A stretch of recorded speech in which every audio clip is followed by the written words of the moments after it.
ay rated SPG. Striktong patnubay at gabay ng magulang ang kailangan. Maaaring may masiselang tema, lengguwahe, karahasan, sexual, horror o droga na hindi angkop sa mga bata.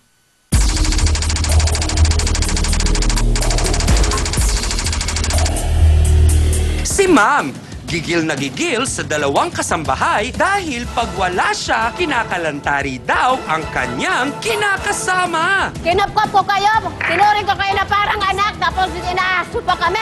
Pinabon niyo ang aking pamamahay.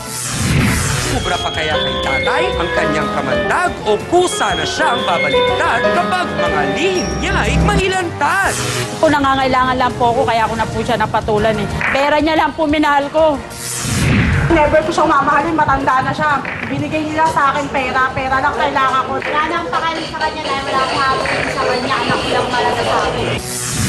Hindi siya nahiya nun, katulong lang siya, pumatol siya. Sa nag-iisang Barangay Hall on Air, Face to Face!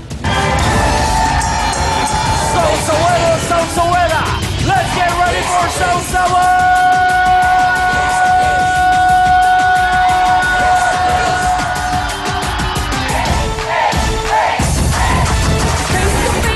Harapan na naman tayo mga kapatid! Sugod na! Isang oras na naman tayo magsasama-sama! Sa pula, sa puti! Nako, sana nga ho, hindi ba magpali?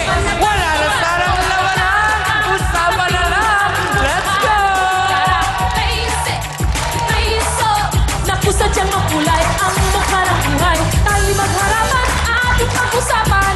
Aminan, awayan at magukrayan. Gusto mo bang makisawsaw-tanan ng kaibigan? Mga kapatid, ano ang ating sigaw?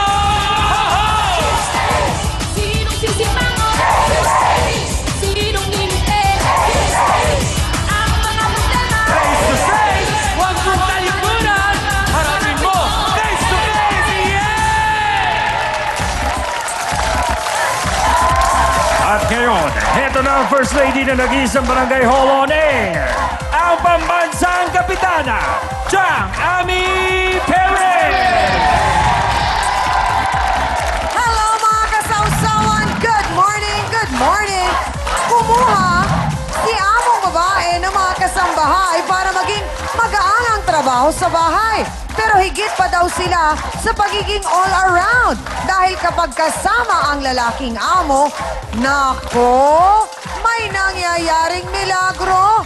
Hans, parang amo versus mga mahal natin mga angel na kasambahay. Ang issue natin ngayong umaga.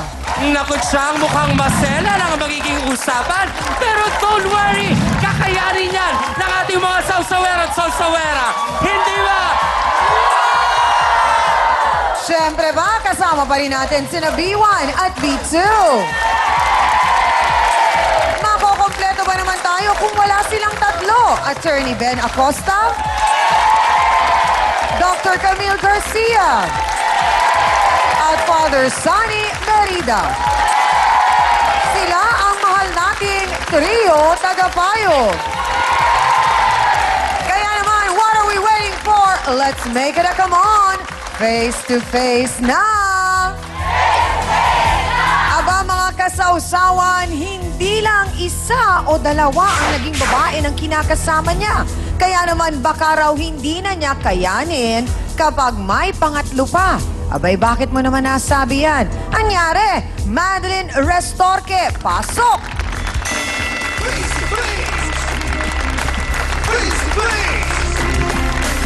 Ate Madeline, magandang umaga po sa inyo. Magandang umagang tanghali naman po. Bakit po naiiyak na kayo? Wala pa akong natatanong. Ano po ang kapangalan ng inyong kinakasama? Romeo, Cortez. Romy. Romy Cortez po. Romy Cortez, okay. Gano'n na po kayo katagal nagsasama?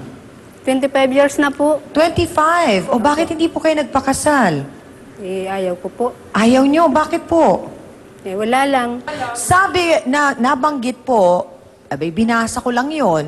Abay babaero daw po ang inyong kinakasama. Opo. Bakit po ninyo nasabi yon? Nagpaskil ako sa bahay namin ng ng wanted maid.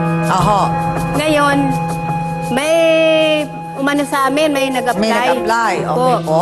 Ngayon, ito si Lorna ang pangalan niya, Lorna Borromeo. Ang Okay. unang nag-apply sa amin bilang katulong. Di tinanggap ko siya. Opo. Di palagay na loob sa kanya. Kasi nga... Napagkatiwalaan niyo kaagad. Opo, pinagkatiwalaan ko siya. Kasi yung asawa ko nga driver. Tapos ako naman siyang ame. Nagtatrabaho din po kayo? Hindi ako nagtrabaho. Yung naghahango lang ba ako na lagunisa, tapos dinideliver ko lang. So parang meron kayong maliit na negosyo. Sa bahay. Oo. Tapos, Kayo po ba ni Mang Romy ay may anak? Isa lang po anak Isa namin. lang. Okay. Noong mga panahon na yon, ilang taon po ang anak ninyo? 24 na po itong... 24. Hindi naman naalagain. Dalaga na pala. Okay, sige po. Tapos, Tapos tinanggap nyo itong Lorna. Opo, tinanggap ko siya bilang kasambahay namin. Mhm. Ngayon, itong Lorna na ito, hindi ko alam. Silang dalawa pa na asawa ko. Nagkaaswangan na. Nagkaroon sila ng relasyon. Pero nahuli ko Pero sila bago-bago pa lang yung Lorna. Opo, nag-1 year din mo siya sa amin. Oho. Hindi, mga nakakailang buwan na siya nung nahuli nyo o napansin nyo merong...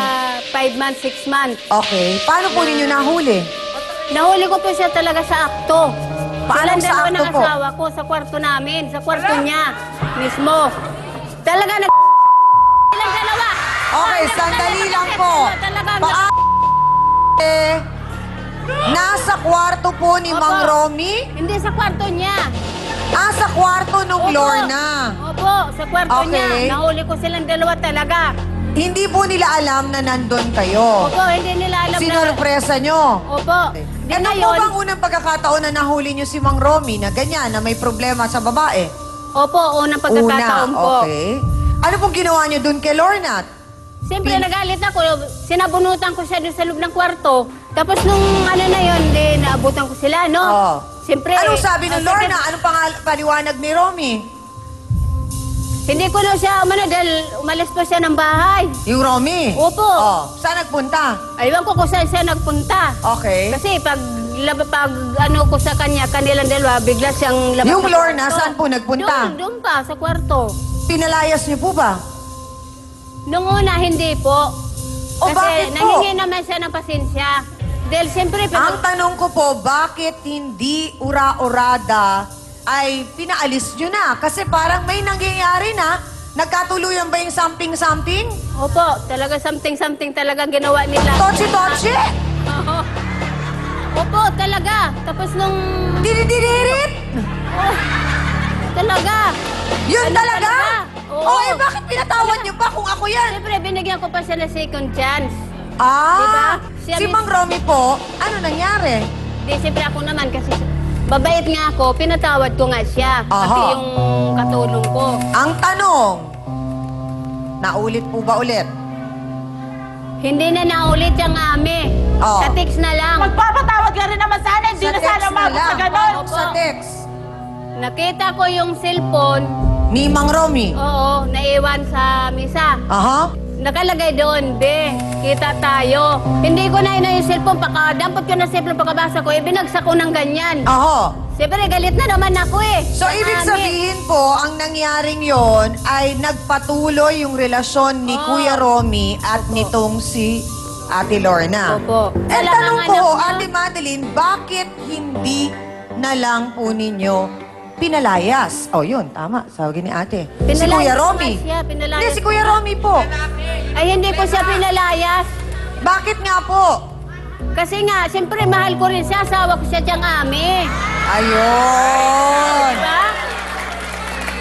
Wala ka kasi kailangan mo dinig. Paano? Naulit? Nag-text, ate. Yun na nga eh. Oh. Naulit yung text nila. Pero hindi naman sila kita na kasi binasag ko nga yung cellphone. Bukod kay Lorna, wala nang ibang naging babae si Mayroon Romy. pa, siyang ame. Ay! Bakit? Bakit? Mayroon na namang babae. Yun naman, pag-alis nito ni Lorna, kasi Oh. pinalis ko na nga. Oho. Siyempre, wala kaming katulong. Aha.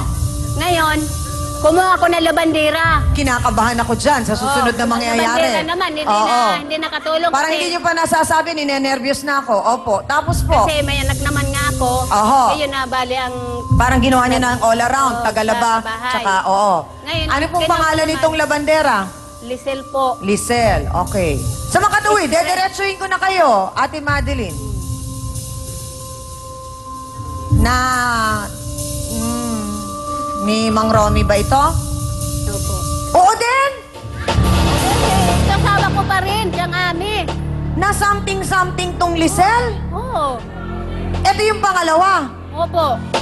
O, paano nyo naman nahuli? Ang una nakahuli sa kanya, yung anak ko, siyang ami.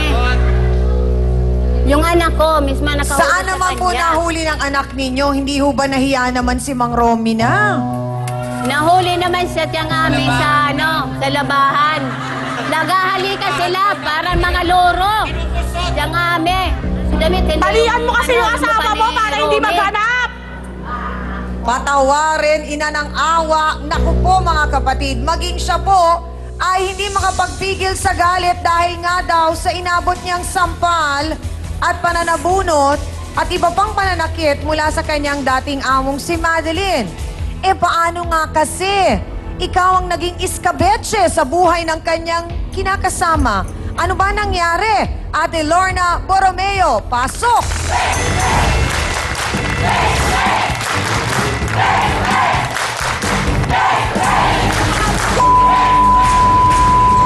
Sandali lang, Ate Lorna! Ate Lorna! Bakit po kayo pa ang galit na galit? Eh kayo nga ang tumotsi sa kinakasama niya. Po, ma'am, nahihina po ng pasensya. Linampaso pa ako doon sa sahig po nila. Alos po. Hindi na ako makalaban sa kanya. Linampaso niya po. Ate Lorna, ang tanong ko, Ate Lorna, ay ganito. Kung ipagpalagay natin na si Kuya Romy ang kinakasama mo at nakita mong si Madeline, kahalikan o hindi pa, ka-something-something si Romy na kinakasama mo, ano ang magagawa mo kay Madeline? Nasasaktan din po naman. Ayun! po naman. So ang tanong, bakit parang litrato na naman na na-develop si Ate Lorna kay Kuya Romy? Yan ang gusto nating maunawaan at malaman. Aalamin natin yan sa pagbabalik po ng Face to Face. Lipas na ng ilang buwan yun. Nag-text po siya sa akin, Be, sabi niya, labas tayo. Sumama Be! naman po ako sa kanya. At paano nangyaring behe? Agad-agad ang tawag nyo.